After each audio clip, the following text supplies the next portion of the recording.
Hi friends, ഇന്നത്തെ easy recipe homemade mango bars. അതിനായി പഴുത്ത മാങ്ങയും പാലും ചേർത്ത് മിക്സിയിലടിച്ച് ഒരു ബൗളിലേക്ക് മാറ്റാം. അതിൽ മിൽക്ക് മെയ്ഡ്, പഞ്ചസാര, തേൻ, ആവശ്യത്തിന് പാലും കൂടി ഒഴിച്ച് നല്ലതുപോലെ മിക്സ് ചെയ്തെടുക്കാം. മിക്സ് ചെയ്തതിന് ശേഷം ഒരു ഗ്ലാസ്സിലേക്ക് മാറ്റാം. ശേഷം ഐസ്ക്രീം മോൾഡിലേക്ക് ഒഴിക്കാം. ഈ ഒരു പ്രോഡക്റ്റ് വളരെ യൂസ്ഫുൾ ആണ്. ആമസോൺ, ഫ്ലിപ്കാർട്ട് എല്ലാത്തിലും അവൈലബിൾ ആണ്. ബൈ ദ ബൈ, നമ്മുടെ ചാനൽ ഇഷ്ടപ്പെട്ടാൽ like, share, comment and subscribe. ഈ ഒരു മോൾഡിൽ ഒരു 6 ഐസ്ക്രീം മോൾഡാണ് നമുക്ക് യൂസ് ചെയ്യാൻ പറ്റുന്നത്. ശേഷം അടപ്പുകൾ കൊണ്ട് നല്ലതുപോലെ സെക്യൂർ ചെയ്യാം. പിന്നീട് ഒരു 4 മണിക്കൂറോളം ഫ്രീസ് ചെയ്യാൻ വെക്കാം.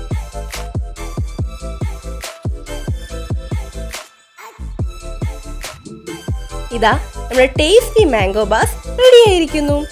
പുതിയൊരു റെസിപ്പിയായി ഞാൻ വീണ്ടും വരുന്നേക്കും. Till then bye.